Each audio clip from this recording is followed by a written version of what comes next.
Olá pessoal, bom dia, boa tarde, boa noite a todos. No vídeo de hoje nós vamos conversar sobre uma decisão do STJ que versou sobre o cabimento de agravo de instrumento em face de uma decisão do primeiro grau de jurisdição que determinou a emenda da petição inicial. É cabível ou não agravo de instrumento nessa hipótese? Estou falando do recurso especial 1.987.884, RESP 1987884. Como de costume, na descrição do vídeo haverá a referência completa do julgado e a disponibilização da ementa desse julgado. Esse julgado não consta de nenhum informativo de jurisprudência. Ele foi selecionado diante do meu acompanhamento das sessões do STJ e das notícias disponibilizadas no site, tá? Quer dizer, houve divulgação, mas não no informativo, houve divulgação nas notícias. O que nós tivemos aqui no contorno fático dessa pretensão? Estamos no primeiro grau de jurisdição da tutela cognitiva, a parte demandante distribuiu a petição inicial, e ao analisar a petição inicial, o juiz exigiu a apresentação de documentos que ele, juiz, reputava indispensável para a compreensão da controvérsia. Diante dessa decisão, a parte interpôs agravo de instrumento. E ao julgar o agravo de instrumento, o tribunal local determinou ser incabível o agravo de instrumento porque se tratava de um despacho judicial e não uma decisão interlocutória. E os despachos são irrecorríveis, artigo 1001 do CPC, e nem toda interlocutória é também recorrível, mesmo que fosse interlocutória, inadmitiu o agravo de instrumento. A parte interpôs recurso especial para o STJ, e o STJ veio a dizer que nesse caso é realmente descabível o agravo de instrumento. Essa é a conclusão do julgado e eu passo agora a explicar as razões do julgado. O primeiro ponto é o seguinte: o tribunal local errou ao falar que a determinação judicial de emenda da petição inicial teria natureza jurídica de despacho.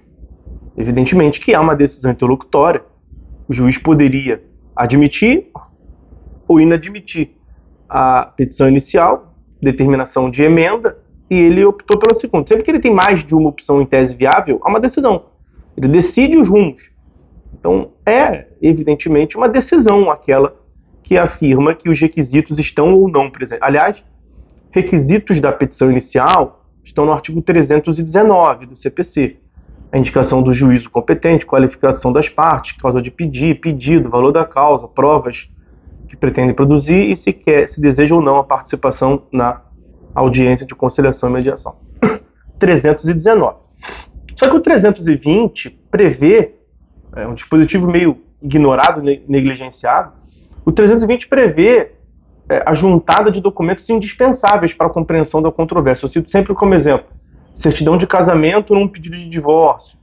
Enfim, documentos que reputem indispensável. O juiz entendeu como indispensável, salvo engano, no caso, era a prova do requerimento administrativo perante o demandado. Provavelmente o juiz estava ali querendo definir aspectos quanto ao interesse de agir, da utilidade da intervenção do Poder Judiciário. Mas isso pouco nos importa. O que importa é que o juiz determinou a emenda da petição inicial, com base no 321, fixou prazo para a juntada do documento. É uma decisão. Diante dessa decisão, a partir depois do agravo de instrumento, como nós vimos, o tribunal inadmitiu o agravo de instrumento, que veio ao final a ser considerado certo pelo STJ, mas com fundamento equivocado. Ele inadmitiu com fundamento que não é despacho. O STJ inadmitiu, disse que é realmente descabível o agravo de instrumento, mas não porque é despacho. O STJ disse é decisão interlocutória. A grande questão é que nem toda interlocutória no sistema atual é impugnável por agravo de instrumento. Então, o primeiro requisito para o cabimento do agravo de instrumento é que seja uma decisão interlocutória. O segundo requisito é que haja ou previsão expressa em lei ou uma urgência pela inutilidade de recorribilidade posterior. Previsão expressa em lei não há. O 1015 tem um rol, né, que abre hipóteses para outras previsões. O último inciso do 1015 prevê, inciso 12, salvo engano, ou 13, prevê que é cabível agravo de instrumento em outras hipóteses previstas em lei. Tem outras hipóteses, como diversas outras hipóteses. No próprio CPC tem outras hipóteses, na lei de falência, por exemplo, tem outras hipóteses, enfim, em ações coletivas tem outras hipóteses. Mandato de segurança tem outra previsão. Então, tem que ter previsão expressa em lei, a princípio. E o STJ criou a tese da taxatividade mitigada do agravo de instrumento por meio do julgamento do RESP 1696396.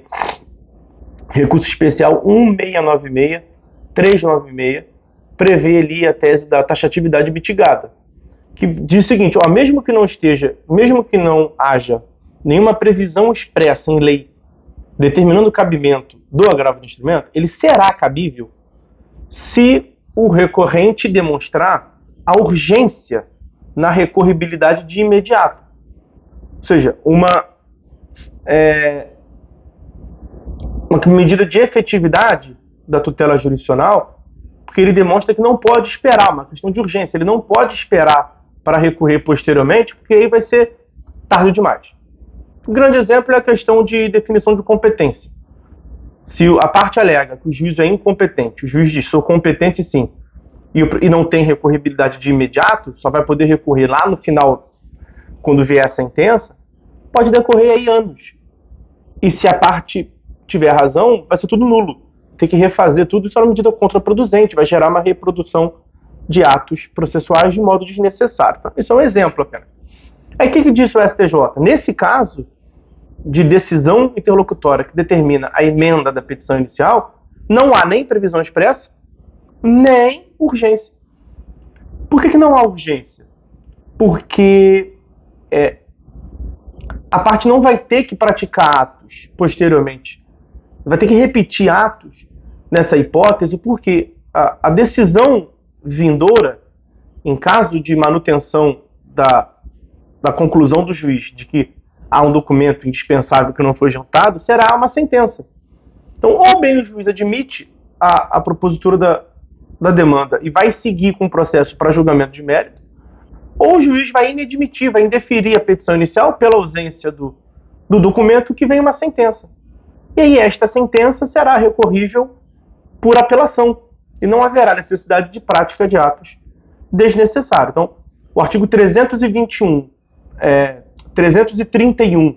do CPC prevê a recorribilidade dessa decisão de indeferimento da petição inicial por apelação.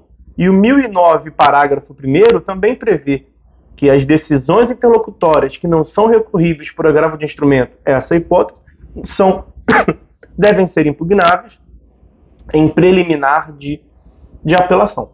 O STJ, então, essa é a primeira, assim, a conclusão firme a justificativa principal desse julgado. É decisão interlocutória, mas não tem nenhuma previsão expressa indicando recorribilidade por agravo de instrumento. Ao contrário, a previsão que há no 331 é de recorribilidade por apelação, e não é uma questão urgente, que não vai gerar a prática de atos desnecessários. E o que diz o STJ? Pelo contrário, aqui a confusão processual que poderia ser criada é justamente pela recorribilidade por agravo de instrumento. Por quê? Porque o agravo de instrumento ele não tem efeito suspensivo. O 995 prevê que os recursos não têm efeito suspensivo.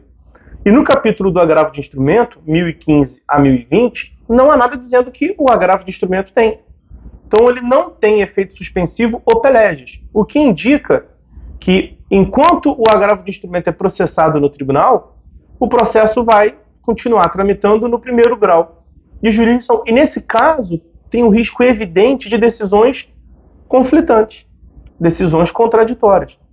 Basta você pensar que a parte não traga o documento, o juiz vai provavelmente extinguir, proferir sentença no primeiro grau de jurisdição, aí você suponha que o relator, o tribunal, no agravo do instrumento, profira uma decisão no sentido contrário, dizendo que não é um documento indispensável, determinando o prosseguimento da ação, e teremos decisões conflitantes nessa área. É de todo indicável, você espere, portanto, a definição do juiz de primeiro grau para, se for o caso, o tribunal anular a sentença, reformar a sentença, a depender do juiz ter analisado o mérito ou não. Então, como tem essa questão de efeito do agravo de instrumento, ou o agravo de instrumento é recebido com efeito suspensivo, e aí realmente não vai prosseguir a tutela em primeiro grau de jurisdição, beleza?